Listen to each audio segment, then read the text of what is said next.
Les activités se sont déroulées normalement au Grand Marché de Kinshasa ce mardi. L'appel à la grève lancé par le syndicat national des vendeurs du Congo n'a pas été respecté. Détail dans ce journal. Diplomatie franco-africaine, sommet France-Afrique organisé par le président français Emmanuel Macron. Quelques sujets abordés par Jean-Marie Kassamba, éditorialiste maison, à suivre tout à l'heure. Le journal, vous le savez autant que moi, c'est sur Télé 50. Très heureuse de vous retrouver pour vous informer. Direction d'abord la Chambre haute du Parlement. Les questions liées à la gratuité de l'enseignement de base initiées par le chef de l'État, Félix Tshisekedi, seront au centre d'un dialogue de haut niveau à Kinshasa. L'information a été donnée à Modeste Batilou-Kwebo, président du Sénat, par le représentant pays de l'UNESCO ce mardi au Palais du Peuple.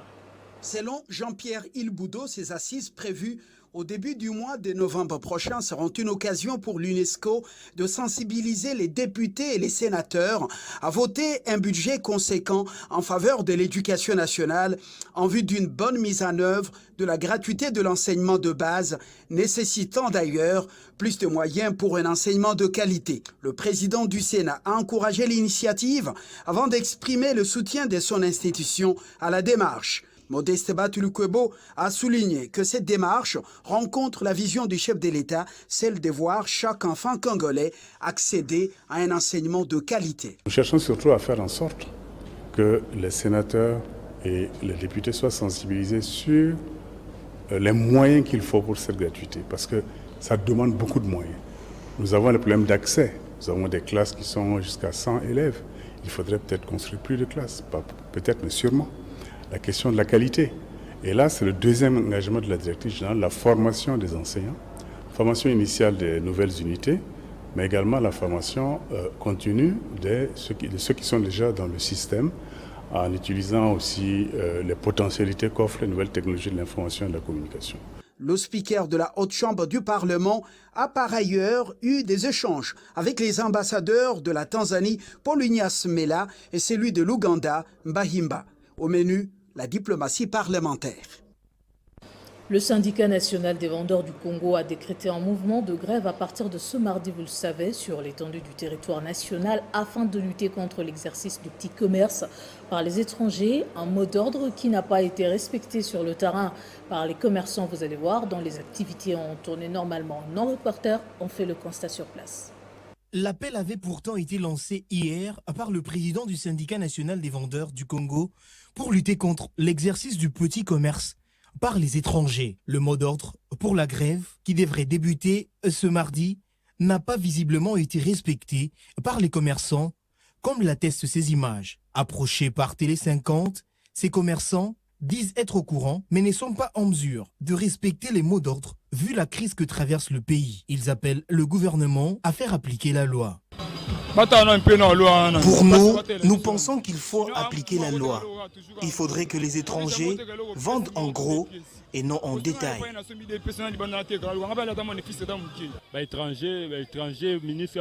Nous demandons au gouvernement de faire appliquer la loi. Nous voulons que nous, Congolais, qui sommes dans le petit commerce, vendions en détail et que les étrangers, eux, vendent seulement en gros. Cela permettra que nous ayons aussi assez de clients. La loi consacre l'exclusivité de l'exercice du petit commerce aux seuls nationaux. Les étrangers, eux, sont obligés de ne pratiquer que la vente en gros au terme de la loi. Le syndicat national des vendeurs du Congo pense qu'il est plus qu'opportun pour les commerçants congolais, maintenant qu'il y a la volonté politique de faire avancer les choses, de lutter pour que l'exercice du petit commerce reste l'apanage des nationaux. La population salue différentes réalisations du gouvernement Sama, mais elle interpelle les autorités à tenir compte des besoins sociaux de base en secteur qui n'a jusqu'ici pas encore bénéficié des actions concrètes. Le courant des jeunes penseurs congolais est une illustration sur le regard que porte le Congolais face à la réalité du moment. De la bataille menée contre la troisième vague de Covid-19 en passant par la catastrophe des Nyiragongo, ainsi que l'engagement du gouvernement à travers l'état des sièges pour amener la paix dans l'est de la République démocratique du Congo. Le courant des jeunes penseurs reste optimiste sur les quelques actions déjà engagées par les gouvernements. Mais pour cet échantillon des Quinois, tout n'est pas rose. La population vit encore dans l'angoisse à cause de la misère constatée dans les secteurs vitaux de plusieurs familles à travers le pays. D'où un appel aux warriors. Kogito parle pour démontrer que ce peuple est affamé. En dépit de tous les efforts que le gouvernement est en train de fournir. Mais Kogito dit, peuple Azali Nanzala, peuple veut manger. Mais que le gouvernement puisse, une fois de plus, se mettre encore au travail pour pouvoir résoudre cette situation. D'en faire plus. Les éloges sont lancés à l'égard de la ministre des Mines, qui, depuis un certain temps, travaille pour assainir ce secteur. Le mot du chef de l'État sur les processus engagés pour le départ de la MONUSCO reste dans les esprits des nombreux Kinois, qui pensent que, bien qu'incompris en son temps, l'ancien président Joseph Kabila Kabange avait déjà dénoncé l'incapacité de ses troupes onusiennes de ramener la paix dans l'est de la République démocratique du Congo. Mais hélas, mieux tard que jamais, les Congolais restent toujours attentifs sur la promesse du chef de l'État, le peuple d'abord. Au Nord Kivu, le village Vouvi, dans le Grand Nord, a reçu la visite du gouverneur militaire, le lieutenant-général Constant Ndima. Il était allé se rendre compte de la situation sécuritaire dans cette partie de la province.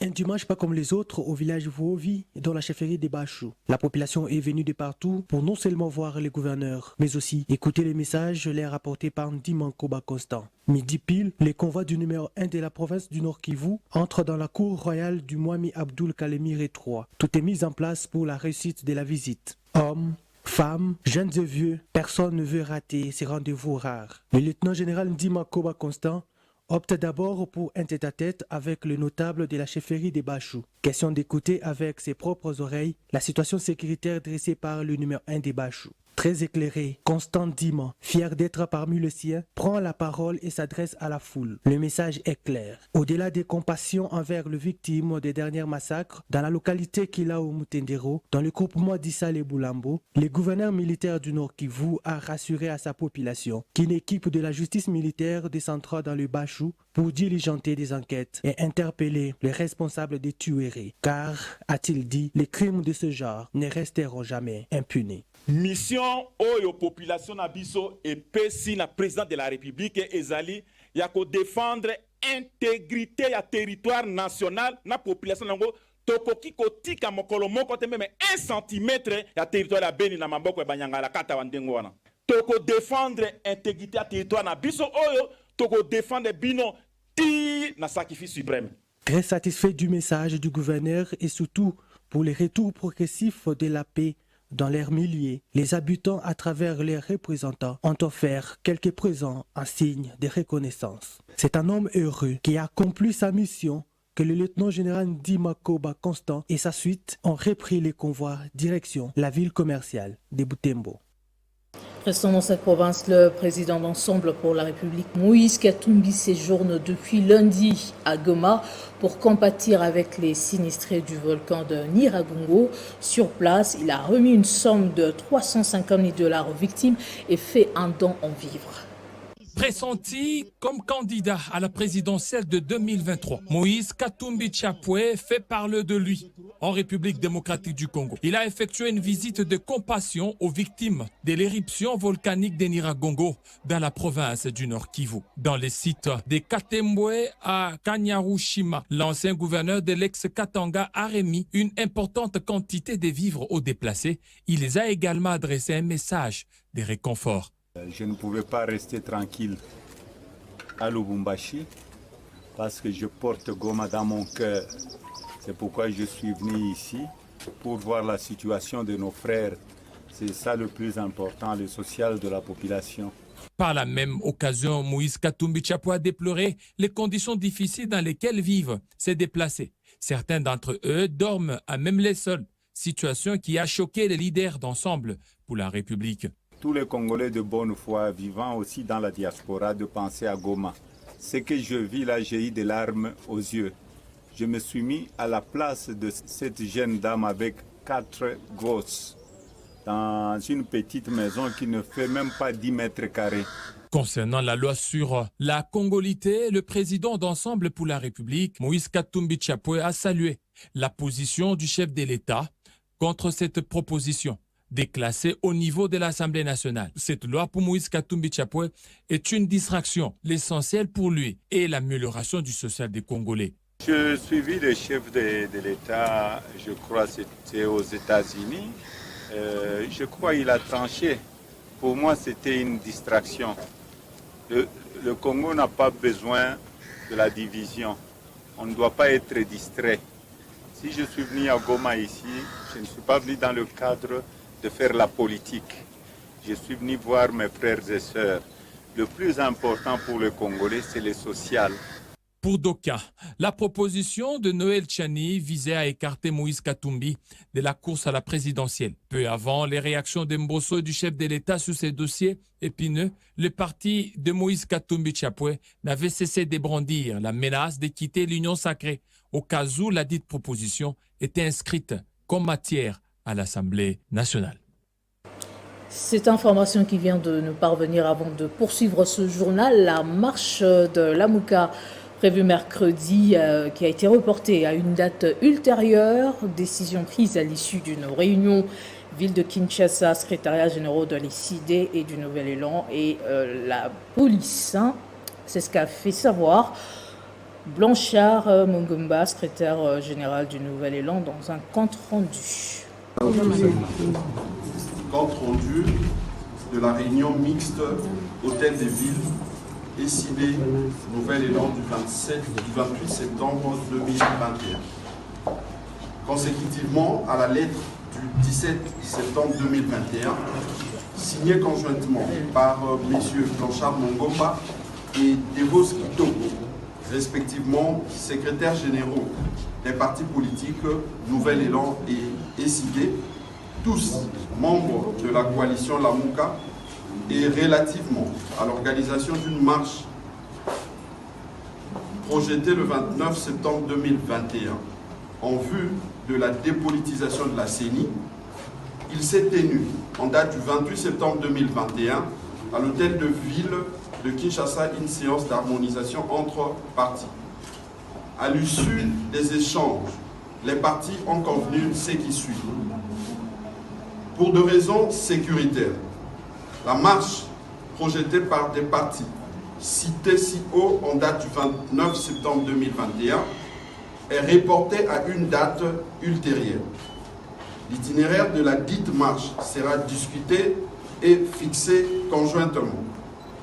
Les partis politiques Nouvel Élan et ECD organiseront un meeting populaire en date du 9 octobre 2021 au terrain Gilles Sainte-Thérèse après saisine de l'autorité urbaine, faite à Kinshasa le 28 septembre 2021. Blanchard Mongomba, secrétaire général Nouvel Élan, Devos Kitoko, secrétaire général ECD, Tengete Lito Didier, ministre provincial de l'Intérieur, Sécurité et Justice, Sylvano Kasongoki Tengue, commissaire provincial PNC Ville de Kinshasa. Je vous remercie. La dizaine des chauffeurs et mécaniciens dépêchés à Kinshasa par le gouvernement provincial du Haut-Tuélé poursuit normalement sa formation de mise à niveau dispensée par l'entreprise Transco. Ces techniciens en automobile devront gagner la ville de Kisangani début octobre prochain pour faire jonction avec la cargaison de 10 bus Transco. La dizaine de chauffeurs et mécaniciens en formation dans ces installations de Transco ici à Kinshasa est expressément dépêchée par le gouvernement du Haut-Tuélé, dont l'entité est désormais lotie des 10 bus appelés à desservir cette partie de la RDC. Après ces séances de renforcement de capacité, ces techniciens devront rebrousser chemin pour se mettre vite au travail afin d'accomplir leur mission. La semaine dernière, le gouverneur du Haut-Tuélé, Christophe Passine-Nonga, a tenu à superviser personnellement l'opération avec des consignes précises pour ceux qui ont au moins satisfait au premier test, la majorité y a été recalée.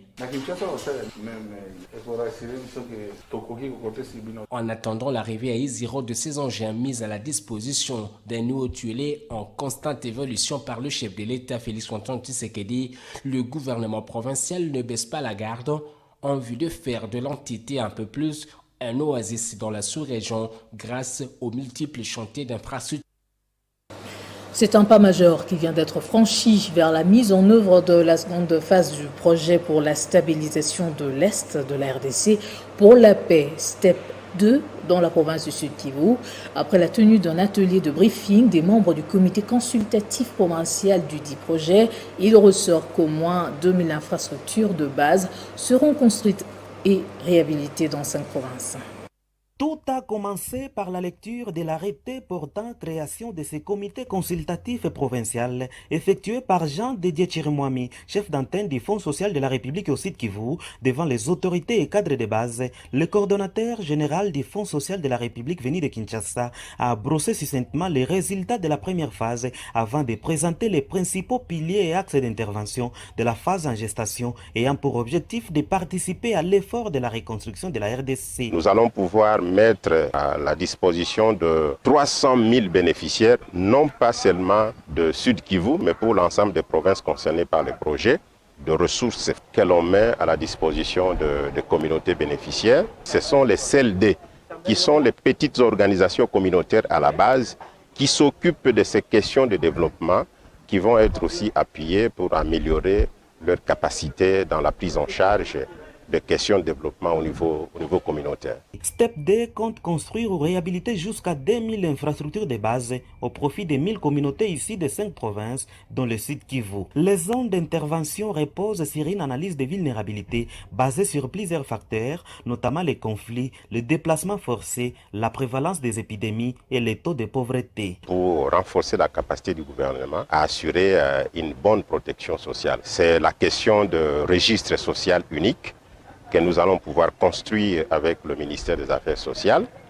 Et c'est aussi la question des outils, comme les outils de ciblage, toujours dans ce cadre-là, et renforcer la capacité de la CNR dans la gestion de la base de données pour le réfugié. La prochaine étape consistera à valider les projets en cours de vérification pour enfin lancer la mise en œuvre proprement dite de ce vaste programme du gouvernement congolais.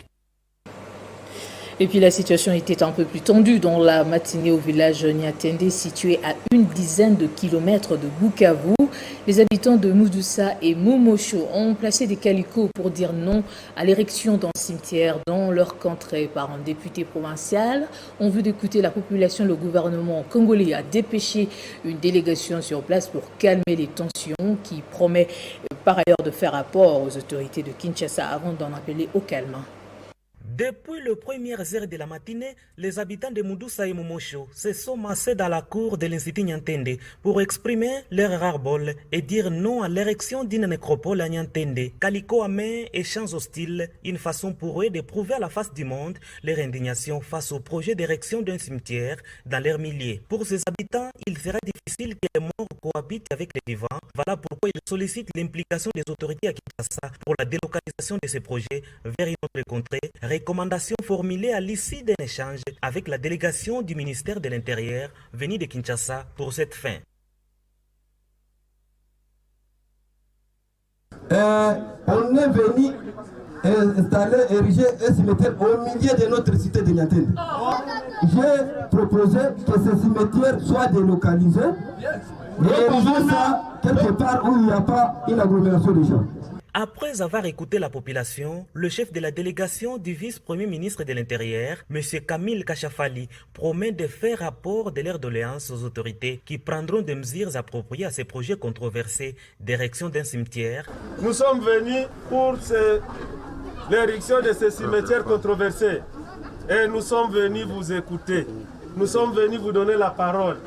Nous sommes venus suivre. Depuis l'annonce d'érection d'un cimetière à Niantende par un député provincial élu de Bukavu, l'on assiste à une résistance de la population qui demande à ce que les projets soient délocalisés vers d'autres endroits, voire plus loin de là. Ces projets n'auraient pas respecté la procédure d'étude d'impact environnemental et social comme le veut la loi en la matière. Au mois de février, tous les 7 députés provinciaux de Kabaré, dont le Mwami Désiré Kabaré, se sont opposés dans une déclaration commune à ces projets d'érection des cimetières à Niantende. Le peuple d'abord passe aussi par... La présidente de l'Assemblée provinciale du Olomami, Isabelle Mouchini, a regagné Kamina, chef-lieu de sa province, et après avoir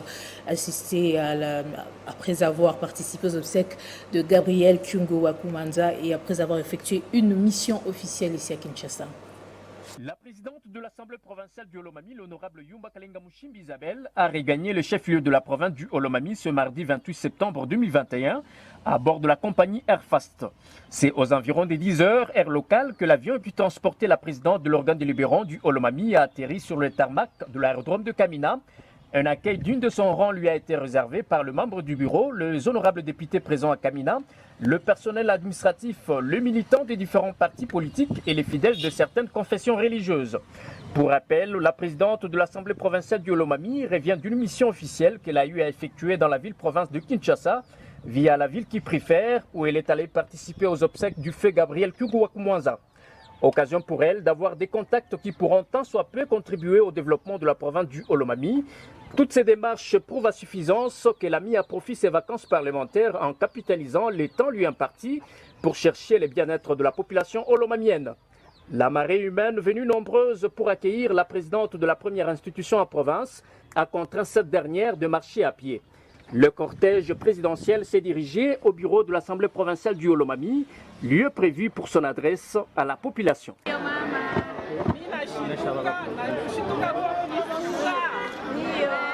Je vous dis sincèrement merci. Merci pour votre accueil. C'est qui prouve qu'on est ensemble.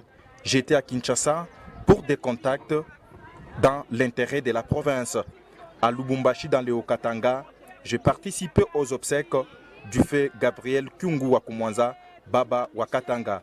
Soyons unis pour apporter une autre physionomie à la province. Une fois de plus, merci. La communauté islamique du monde entier commémore en ce jour le 40e jour de deuil en mémoire de l'imam Abi Abdellah Hussein, petit-fils du prophète Mahomet, assassiné avec ses compagnons. À Kinshasa, un culte a été dit par l'Assemblée islamique des Alul Bay au Congo en mémoire de cet homme. Selon la tradition islamique chiite, le mois de Muharram est dédié à la commémoration du martyre de l'imam Hussein et ses compagnons. Pendant ces mois, les chiites et les partisans des gens de la famille prophétique pleurent les martyrs du Seigneur, des martyrs imam Hussein qui fut assassiné pour protéger et assurer la continuité de la religion. Après 40 jours de deuil observés depuis quelques jours, l'Assemblée islamique des Alul Bayat au Congo s'est réunie pour clôturer ce deuil avec le frère, question de ses souvenirs, du petit-fils du prophète de l'islam. Suleiman Dangama, représentant légal adjoint chargé des cultes, explique. Nous sommes en train de commémorer le 40e jour depuis le décès ou en martyr de l'imam Hussein que nous avions eu à célébrer il y a de cela quelque temps. La communauté islamique aujourd'hui est en deuil du fait que l'imam Hussein, qui est le petit-fils du prophète, a été martyrisé par les ennemis de l'islam, bien qu'ils étaient aussi dans l'islam comme étant des musulmans. Et après sa mort, la famille du prophète Mohammed a été traînée de ville en ville jusqu'à ce qu'ils ont été exhibés, même les filles, à travers les rues de Damas, à travers les rues des grandes villes de la communauté islamique de l'époque. Et aujourd'hui, si nous sommes en train de commémorer cette date, c'est justement pour nous souvenir du dernier cri que l'imam Hussein avait lancé ce jour-là, le jour de sa mort. Notons que, selon les chiites, il est obligatoire de commémorer la mort de Hussein, petit-fils de leur prophète. Ce jour de deuil permet aux fidèles musulmans du monde de raconter dans toutes les mosquées la fin tragique de Hussein en essayant de pleurer et même imiter ses souffrances. Parlons géopolitique à présent. La diplomatie franco-africaine en turbulence, la polémique autour de l'abandon du gouvernement malien par la France et le choix de la société Wagner d'un côté et le sommet France-Afrique organisé par le président français Emmanuel Macron qui n'a choisi de conférer qu'avec la jeunesse africaine et non avec les chefs d'État. Quels en sont les dessous de cartes? Tentative de réponse avec Jean-Marie Kassamba. Il était invité à la grande édition de la mi-journée. Ben, ça fait partie de la stratégie, on va dire, des grandes puissances lorsque la situation dégénère. Rappelez-vous ce qui s'est passé en Somalie, lorsque les Américains avaient instauré ce qu'ils appelaient la paix, Restore Hope, et l'agression, pour ne pas dire le martyre du soldat américain qu'on avait traîné dans Mogadiscio avait poussé les Américains à quitter la Somalie, abandonnant la Somalie à son propre sort. Jusqu'aujourd'hui, la Somalie est déstabilisée. Rappelez-vous ce qui vient de se passer en Afghanistan avec 22 ans de présence occidentale, notamment américaine. Au moment où les talibans prenaient les contrôles, les Occidentaux sont partis et laissant derrière eux tous les pauvres Afghans dans des situations un peu plus difficiles. Ce qui se passe en ce moment dans cette partie de l'Afrique qui s'appelle le Sahel est tout simplement l'arrivée de la Russie qui aujourd'hui prend des marques. République centrafricaine, la Libye, aujourd'hui c'est le Mali, et demain ça sera peut-être le Burkina Faso. Le Mali, qui est un grand pays, comme les Soudans autrefois, va être un peu, je dirais, le point pivot de la Russie. La France est en train de se redéployer pour quand même garder les contacts avec cette partie de l'Afrique. Sans le Sahel, l'économie française est quasi par terre. La situation qui aujourd'hui traverse le Mali risque d'avoir des ramifications jusqu'en Afrique centrale ici. Et donc, les Occidentaux partent souvent, ce n'est pas parce qu'ils nous aiment bien, parce que on représente quelque chose pour eux, mais parce que quand leurs intérêts sont attaqués a priori, ils prennent le recul, mais ils se redéploient ailleurs. Est-ce que ce sommet France-Afrique en est réellement un, son président? En réalité, c'est un coup de charme, tout simplement, de Macron, qui prépare déjà pour sa réélection. C'est le deuxième mandat qu'il ne risque de ne pas avoir, parce que le bilan est quasi un peu difficile. Ça a été moins bon que Nicolas Sarkozy, encore moins bon que François Hollande. Et donc lui, Macron, pense que en ayant un contact direct avec la nouvelle génération des Africains, parce que rappelez-vous qu'en France aujourd'hui, le métissage des Africains du Nord, des Africains du Sud, du Sahara, même des dom-tom, enfin de territoires d'outre-mer, représente à peu près 60% des Français d'aujourd'hui. Et donc, lui, Macron, pense qu'en rencontrant ces jeunes, ça va peut-être l'aider, comme Clinton l'avait fait autrefois, ou comme surtout Obama avait pensé travailler avec les Hispaniques, avec les Noirs pour sa réélection. On va prendre le rappel des titres avant de nous quitter. Les activités se sont déroulées normalement au grand marché de Kinshasa. L'appel à la grève lancé par le syndicat national des vendeurs du Congo n'a pas été respecté. Vous avez également suivi en fin de ce journal l'intervention de Jean-Marie Kassamba, éditorialiste maison, sur la diplomatie franco-africaine et le sommet France-Afrique organisé par le président français Emmanuel Macron. Voilà qui met fin à ce journal. Merci de votre fidèle attention. Excellente suite de nos programmes. Prenez soin de vous.